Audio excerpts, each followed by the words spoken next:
With Aikido, there are traps you can fall into. One of the traps is being perhaps too compliant as an uki, of just more or less throwing yourself and not being given the ukemi. The other is that you can sort of spoil other people's technique by just setting. It's not that they couldn't actually move you, because they can strike you, they can do things to you, they can put a foot in the back of your knee, whatever.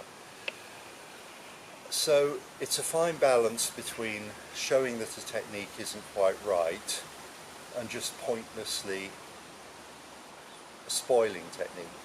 So one way this can happen, for instance, is if he's really relaxed with that hand.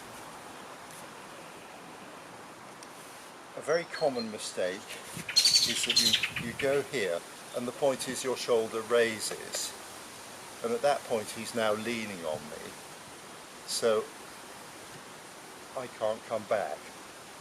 So the fine detail of this has to be that if he's relaxed, he's not sort of giving me a proper attack. There's not really an attack there, but it does make me have to make it work. So he's relaxing that arm even more in that grip. So now I've got to make it work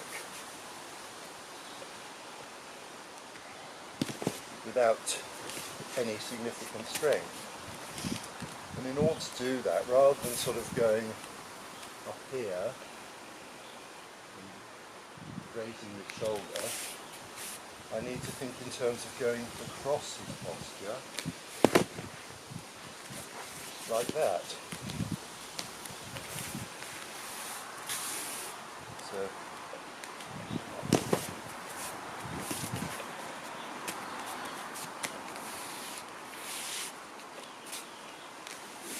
So on the move, these considerations don't apply in quite the same way, but when you're trying to get the technique right, so I'm very relaxed, and if he does it wrong, you see,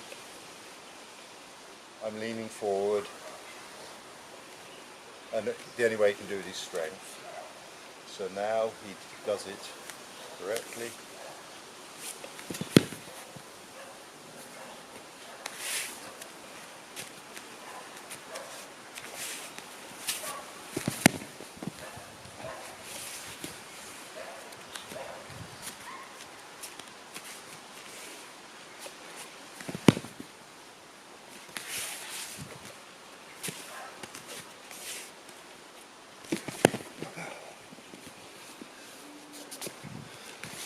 Okay, so that's good form, but it's not necessarily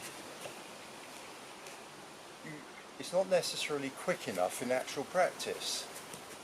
So he's coming in to take, as in a real attack, and there's a bit of a liberty there. I mean, that may have been good form, or it may have been slightly different, but the point is, what I in effect did was I absorb it like that.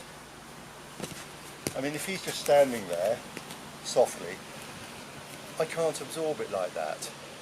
But if he's giving me it by pushing, then it's different. Another way of handling it is he can be very solid. And so then I can do Taina Henko, and you need to be solid and keep contact. So this time and this is again another way of doing it. This time I'm so far behind him that it doesn't matter. See, there, my mechanical advantage is so considerable. So you do that, I'll be as strong as I possibly can.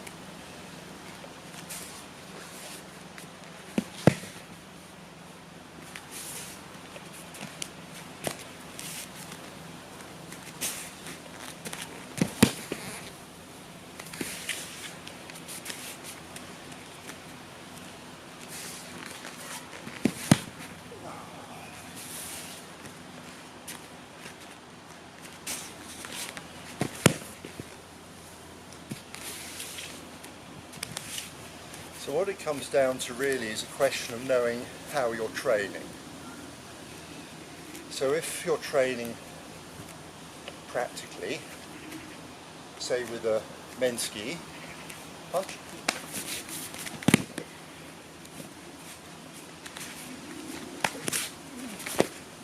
bit of a slap there. Okay, now he's going to come in and he's just going to set, and I'm going to do roughly the same thing. So he's just going to come in and set. And now, of course, it doesn't work, and I look a bit of a dick. So again, you know, but you know, this is ridiculous.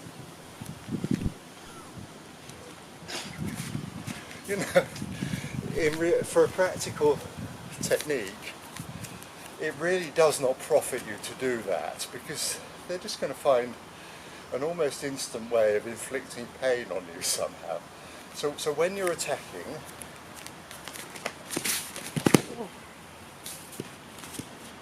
you really attack.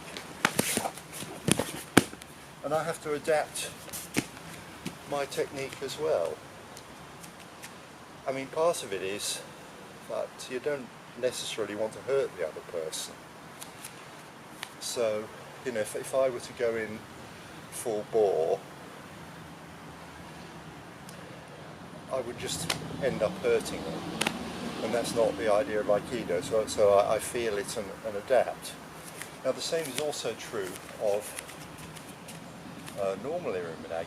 Well, okay, so he can be a spoiler, say on this, a counter.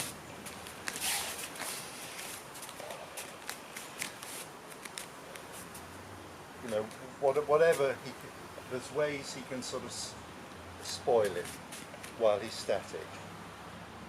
Okay?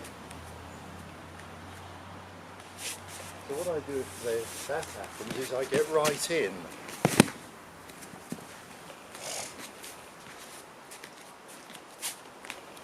So here, because it's static, I just get right in like that. Now in practice, where he's giving me something, he's giving me a little push, I can draw him in a way that I can't do if he's solid. I can't draw him in, I have to step to him.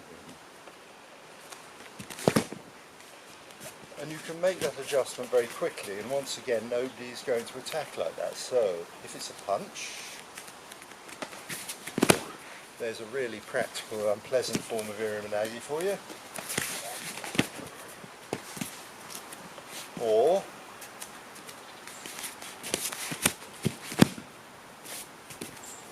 I can do this. So that's pretty practical. Yeah, you can show both systems.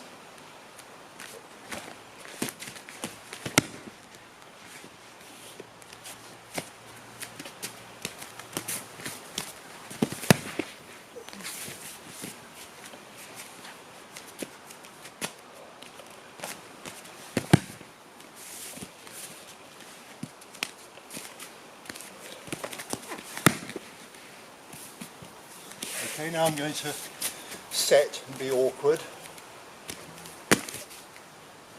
So what do I get?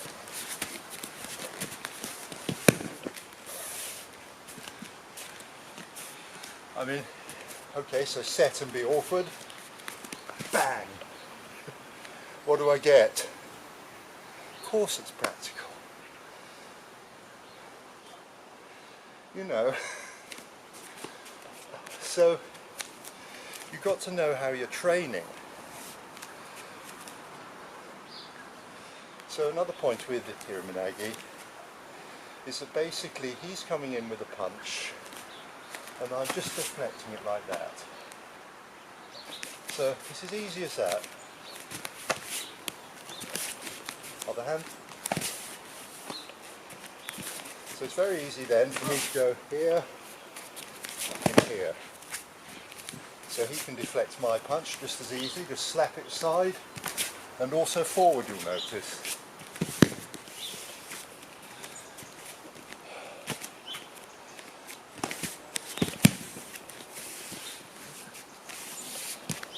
So what's being achieved by that is he punches. If I just snap it aside, I don't get as much as if I snap it forward. So I'm actually going, as I'm moving my feet slowly, I'm also going there, I'm also brushing the arm pretty much, just pushing it that way.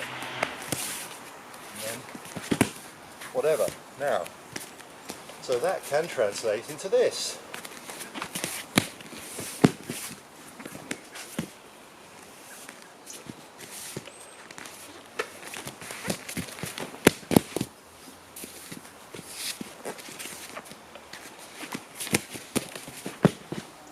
Or even into ukengaeshi.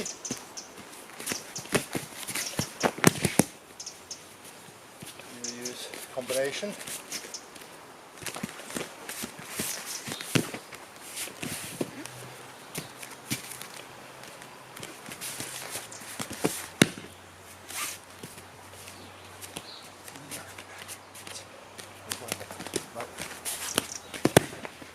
Or you can combine koregeshi and iriminagi with it.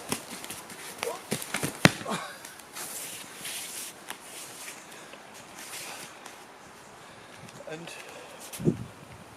does that work?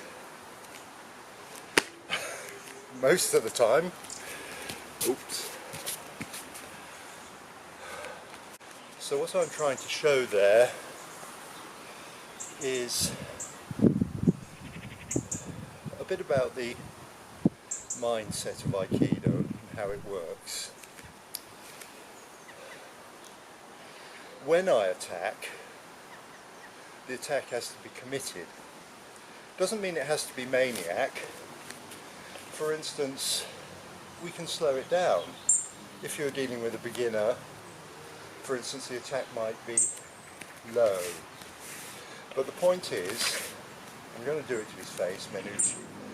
But the thing is, it has to, even if it's slow, it has to be realistic. So this is not realistic. He can't work with it because it's stopped there. This is slow, but it's realistic because it's gone through him. So if he were a beginner, I give him the opportunity to train. I go around with it and I'm reasonably helpful. But since he's not a beginner, I attack full speed with conviction.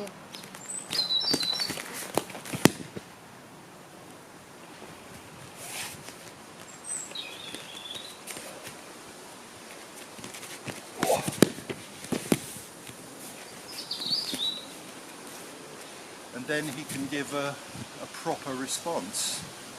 But he doesn't hurt me because he's been trained not to. But also I've been trained to give wisely.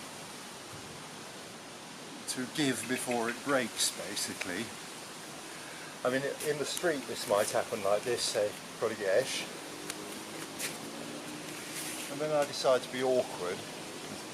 Well, stupid actually. And I just end up with a broken wrist or something.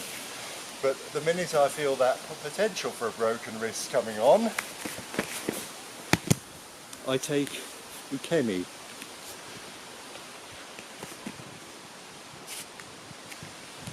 So I hope that sort of explains some of what you see and also helps you with your practice. Thank you.